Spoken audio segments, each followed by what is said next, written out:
আজকে আমরা শপিফাইয়ে collection filtering নিয়ে আলোচনা করব। তো এটার জন্য আমরা এই কালেকশন আমাদের টেমপ্লেটটা আমরা কোথায় পাবো? এটা সাধারণত আমরা যদি আমাদের কোনো ক্যাটালগে যাই, আমরা এখান থেকে কালেকশনে যাই, সাপোজ বেস্ট সেলিং এ আমরা যদি যাই, তাহলে এইরকম কালেকশন স্ল্যাশ বেস্ট সেলিং এরকম ভাবে আসে। ওকে, তো এই মুহূর্তে এখানে কোনো কিছু নাই। আপনারা হচ্ছে এখানে একটা পপ আপ পাবেন যে এরকম কোনো টেমপ্লেট ক্রিয়েট করা নেই। আমি এই পপ আপটা পাচ্ছি না, কারণ এই টেমপ্লেটটা বা এই সেকশনটা আমি অলরেডি ক্রিয়েট করছি এবং এটাকে পুশ করে ফেলছি অলরেডি, কারণ এটা একটা সময় সাপেক্ষ ব্যাপার, তাই আমি এটা অলরেডি করে ফেলছি। আমি দেখা দিচ্ছি কিভাবে এটা করতে হবে। তো আমাদের টেমপ্লেটটা আগে ক্রিয়েট করতে হলে আমাদের প্রথমে একটা সেকশনস ক্রিয়েট করতে হবে। সেকশনস ফোল্ডারের ভিতরে একটা সেকশন ক্রিয়েট করলাম, সেকশনটার নাম দিলাম কালেকশন টেমপ্লেট ডট লিকুইড। তো এই সেকশনটা হচ্ছে আমাদের মেইন সেকশন থাকবে।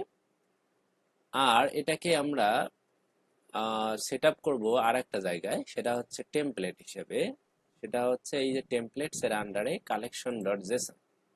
এই কালেকশন ডট জেসনে আমরা কি করব, আমাদের যে কালেকশন টেমপ্লেটটা আছে সেটাকে আমরা এই জায়গায় ঠিকঠাক মতো এখান থেকে কল করব। করলে আমরা হচ্ছে আমাদের আমাদের যে টেমপ্লেটটা পুরোপুরি কানেক্ট হয়ে যাবে, কারণ এই টেমপ্লেটের মধ্যে আমরা এই সেকশনটাকে কল করছি। সো এই টেমপ্লেটটা যখন রান করবে তখন এই সেকশনটাকে মূলত কল করে এখান থেকে এক্সিকিউট করবে। ওকে, আর আমরা এখানে যা কিছু করি না কেন, এটা কিন্তু এখানে আমাদের এই টেমপ্লেটে কিন্তু রিফ্লেক্স হবে। ওকে, তো এই জায়গায় আমরা এটা দেখতে পাচ্ছি যে ব্ল্যাঙ্ক, কোনো কিছু নাই, কারণ আমরা এই জায়গায় কোনো কিছু রাখি নাই। আমরা যদি এখানে একটা এইচন ট্যাগ দিয়ে আমরা যদি দেই যে কালেকশন পেজ, তাহলে কিন্তু আমরা এই জায়গায় দেখতে পাবো এই যে কালেকশন পেজ। ওকে, তার মানে এটা আমাদের ঠিকঠাক মতো কাজ করতেছে। তো আমাদের যেটা করতে হবে, এই টেমপ্লেটটা ক্রিয়েট করার পরে আমরা যখন এই জেসন টেমপ্লেটে এটাকে কানেক্ট করব, করার পরে আমাদের এটা পুশ করে দিতে হবে। ওকে, যারা আমরা সিএলআই ইউজ করতেছি। আর যদি আমরা সরাসরি কোড এডিটর দিয়ে করে থাকি, তাহলে কোড এডিটরে তো টেমপ্লেটটা ক্রিয়েট করে আমাদের হচ্ছে সেকশনটা ক্রিয়েট করে টেমপ্লেটের সঙ্গে কানেক্ট করে দিলেই হয়ে যাবে। That's it. সো আমরা এটা করে নেব। নেওয়ার পরে আমরা এখানে যখন আসবো, আমাদের সবকিছু যখন পুশ হয়ে যাবে, আমরা যখন রান করব, তখন আমরা এই টেমপ্লেটে আসবো, কালেকশন টেমপ্লেট সেকশনে এসে আমরা একটা ডিপ ক্রিয়েট করি। এটার নাম দেই collection template, sorry, collection template section, এরকমটা আমরা নাম দিলাম। এটার ভিতরে আমরা বাকি কাজগুলো করব। এটাকে আমরা একটা ইয়ে দিই যে কালেকশন,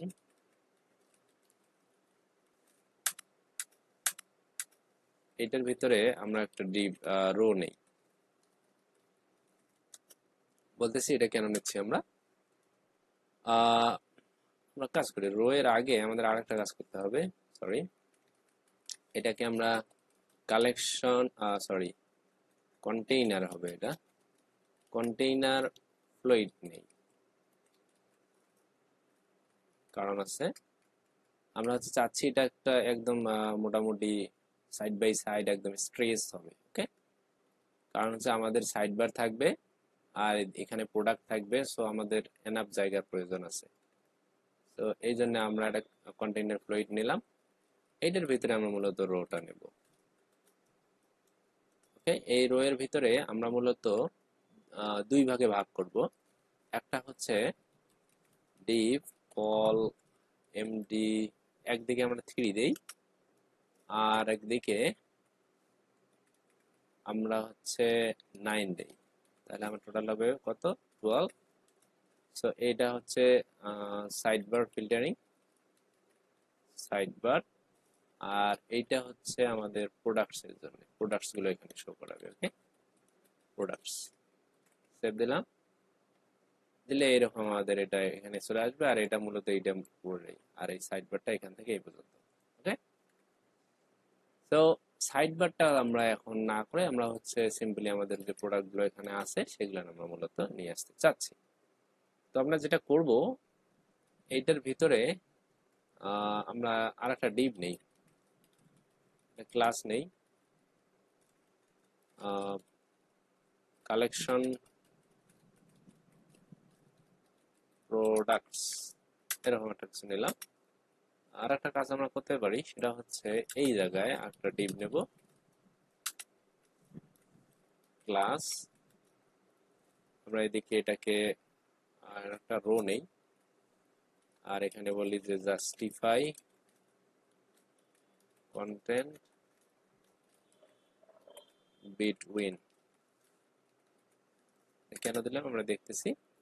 এরপরে এখানে আমরা একটা পি ট্যাগ নেই, নিয়ে এখানে বলি যে এটা হচ্ছে প্রোডাক্টস,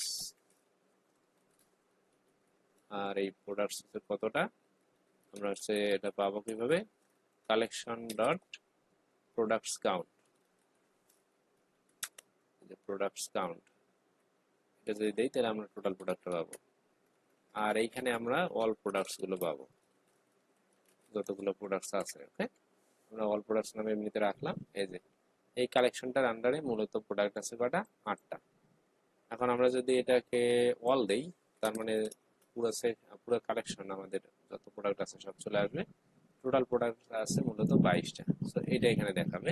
আর এই সাইটে আমরা মূলত ফিল্টারিং এর জন্য আহ, যেটা আমাদের কমন থাকে, যেমন হচ্ছে বেস্ট সেলিং, অ্যাভেলেবিলিটি, অথবা লেটার অনুযায়ী বা প্রাইস অনুযায়ী অ্যাসেন্ডিং, মানে যেটা থাকে অ্যাসেন্ডিং ডিসেন্ডিং অর্ডার, সেই ফিল্টারিংটা আমরা মূলত এখানে রাখবো। তো আমরা এটা আপাতত স্কিপ করে যাচ্ছি।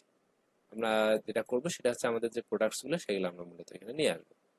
এটা করার জন্য আমরা যেটা করব সেটা হচ্ছে এইখান থেকে আমরা একটা ডিভ রো নেই, এইটার ভিতরে মূলত আমাদের প্রোডাক্টগুলো আমরা শো করাবো। এখন আমরা এখানে একটা লুপ চালাতে পারি, সেটা হচ্ছে ফর, এটাকে আমরা বলি product in collection dot products.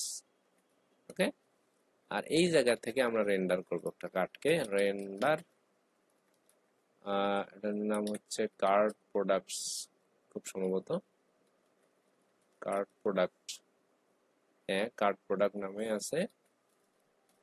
আর এটা প্যারামিটার হিসেবে পাঠাবে হচ্ছে প্রোডাক্টকে অ্যাজ এ প্রোডাক্ট নামে। ওকে, এখন যদি আমরা এটাকে সেভ দেই, এখানে সবগুলো আইটেম চলে আসছে। আচ্ছা, এখানে কি ঘটনাটা ঘটলো সেটা যদি আমরা এই যে কন্ট্রোল ধরে যদি ক্লিক করি, তাহলে আমাদের এই যে কার্ড প্রোডাক্টে চলে আসবে। কার্ড প্রোডাক্টটা আমরা কি করছিলাম, এখানে কল এমডি3 এভাবে এভাবে আমরা একটা কার্ড নিয়েছিলাম, এখানে সে প্যারামিটার হিসেবে অ্যাকসেপ্ট করছে কি প্রোডাক্টকে, সেটা আমরা এখানে এই ভ্যালুটা এখানে সুন্দরভাবে আমরা পাবো। তো প্রোডাক্টের ইনফরমেশনই সব।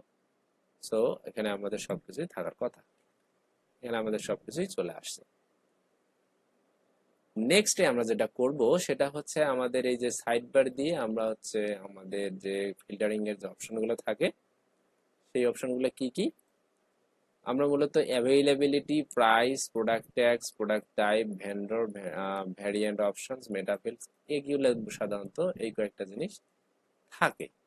ওকে, এখন একটা সেকশন ক্রিয়েট করার পরে আমাদের হচ্ছে আর এক জায়গায় আমাদের হাত দিতে হবে, আগে ভাগে দিলে কিন্তু পাওয়া যাবে না। সেটা হচ্ছে আমরা এই যে আমাদের যে ড্যাশবোর্ডটা আছে, এখানে এসে যদি নেভিগেশনে যাই, নেভিগেশনে আমরা নিচের দিকে একটা ফ্রি অ্যাপ দেখতে পাবো, যে শপিফাই সার্চ অ্যান্ড ডিসকভারি। এইটাকে আমরা সুন্দরভাবে ইনস্টল করে নেব। ইনস্টল আমি অলরেডি করে নিয়েছি, এই জন্য আমাকে এখান থেকে ওপেন করতে বলতেছে। সো আমি যদি এটা ওপেন করি, তাহলে এই জায়গা থেকে আমার মূলত ওই যে অ্যাভেলেবেল যে ফিল্টারিং গুলো যা আছে, এগুলো সাধারণত এনাবল করার জন্য এখানে রিকোয়েস্ট করতেছে। তো এইখানে এসে আমরা যখন এই যে কাস্টমাইজ ফিল্টার্স এখানে যখন আসব, তখন আমরা কি করব, এই যে এই জায়গায় দেখতে পাচ্ছি যে আমি অলরেডি কয়েকটা অ্যাড করে ফেলছি।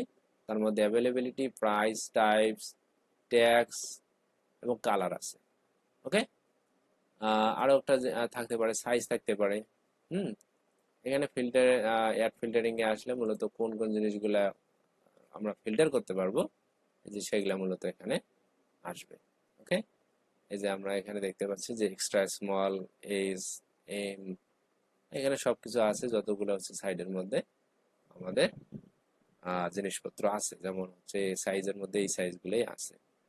ওকে, সো যেটা যেটা দরকার সেটা সেটা হচ্ছে আমরা এখান থেকে সিলেক্ট করে কিন্তু নিতে পারি।